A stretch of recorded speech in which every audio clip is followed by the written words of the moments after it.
the core teaching and the core practice, or as Nisargadatta used to say, the core sadhana of all of his teaching is to abide in the sense of I amness. And so I want to talk about what that is, and more importantly, how to actually put that into practice, because that's the important thing. That's what this video right here is really encouraging you to do, is to actually put it into practice. Even if you've worked with this before, I think it's a good idea to revisit it. And what is the sense of I amness?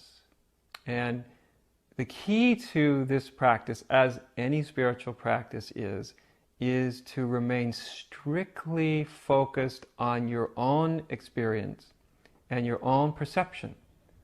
And this is so key, I can't really overstate it. It's what unlocks the potential of this amazing spiritual practice. You can change the wording around to a way that works for you. When I teach this, because I teach something very similar, I ask people to sense into their sense of I.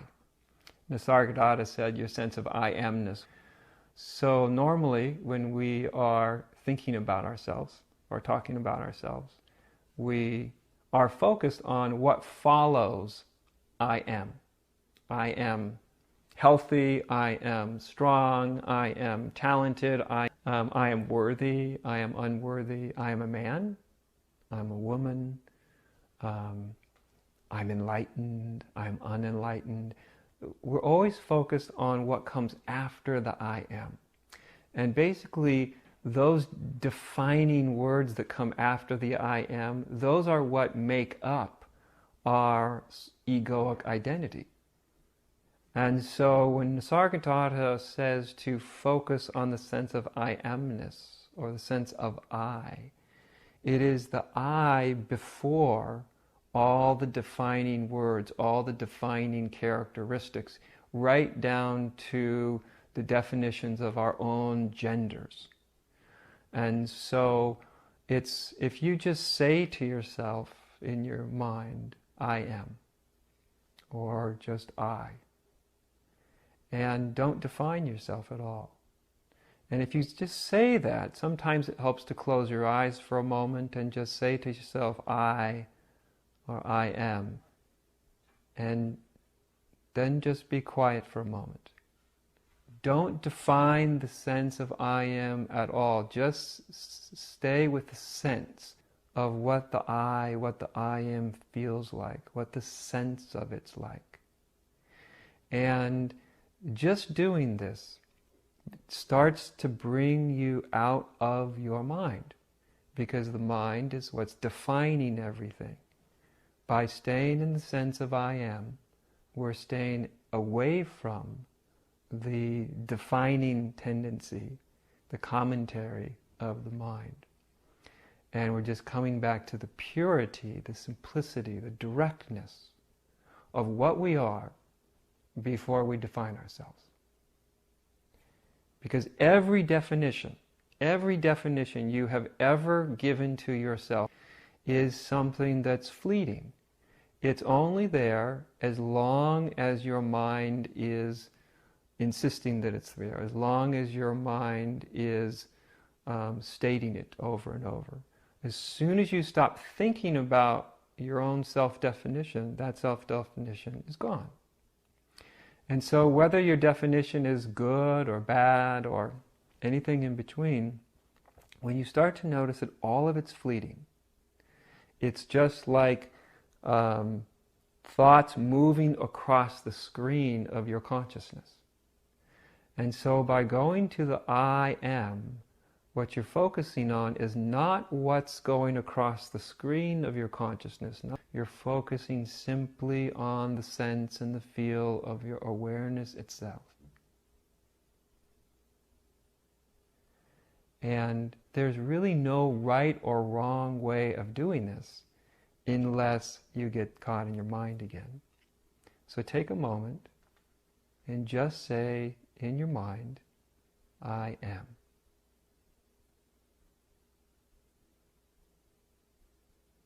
And at the moment you say that, what you're feeling, what you're sensing is actually the nature of consciousness. You're sensing into the presence of consciousness.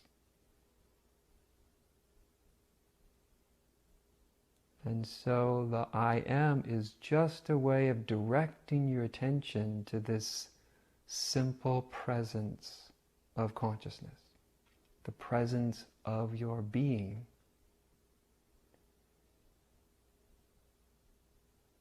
Who you are, what you are, before all definitions.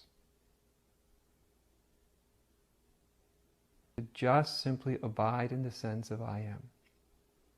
Or as I suggest to people, just abide in the sense, the felt sense of I. And just that. And keep it extraordinarily simple. And you can do this when you're meditating. You can do this when you're doing work around your house. Of course, if you're having to use your mind, you're not going to be able to engage in this at the same time. But when you're driving your car, when you're walking around, when you're doing 100 things during the day, you can actually just feel and tune into the sense of I. And as you do this, your experience of yourself will become less and less and less distinct. By that I mean you will feel yourself to be less and less of a distinct, separate entity with given discernible boundaries. Because the sense of, the thought of I has boundaries to it. I as opposed to you, or I as opposed to the world, or I as opposed to something else. But the sense of I, which is the sense and the presence of consciousness itself, has no boundary to it. It has no distinct someoneness to it. And so that's the practice. The practice is simply abiding in the sense of I am, abiding in the sense of I. Now, sometimes people say, do I always have to say I am, I am, I am? You don't. Once you get the sense of what the I feels like what consciousness feels like, that presence, you don't need to necessarily keep saying to yourself, I am, I am, I am, I am. At a certain point, you can just go straight to the feel, the sense itself. But keep in mind occasionally that what you're sensing into isn't just another common experience, that what you're really doing is you're exploring the nature of you. That's important to keep in mind from time to time, that you're exploring the nature of what and who you are, what you essentially are. Who you are before all definitions, before all characteristics. The you that doesn't change. This is another thing that the practice of I am can show you, that sense of the underlying presence of consciousness is, in a sense, it's constant. It's always there. It's the backdrop against which all of our sort of fleeting self-definitions, our emotions, our feelings, our experiences. And the last thing that I want to say about this practice is, don't do it with anticipation in the sense that you're trying to come to the right experience. That there's something that's not in your current experience that you're looking for. You're not looking for anything that's not currently in your experience.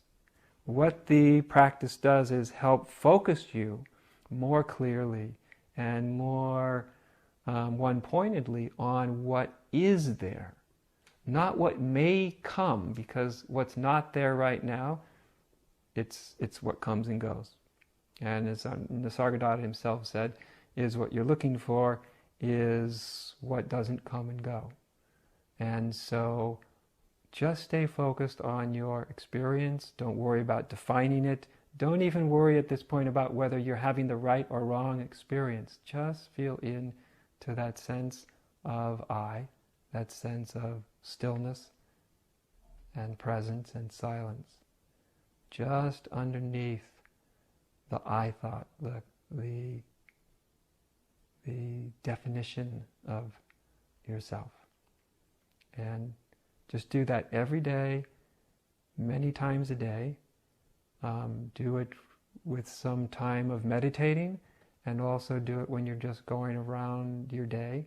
And see if you can just focus on that, no matter what other considerations your mind has about spiritually. Just see if you can, just for the next week or so, just focus on that one simple practice.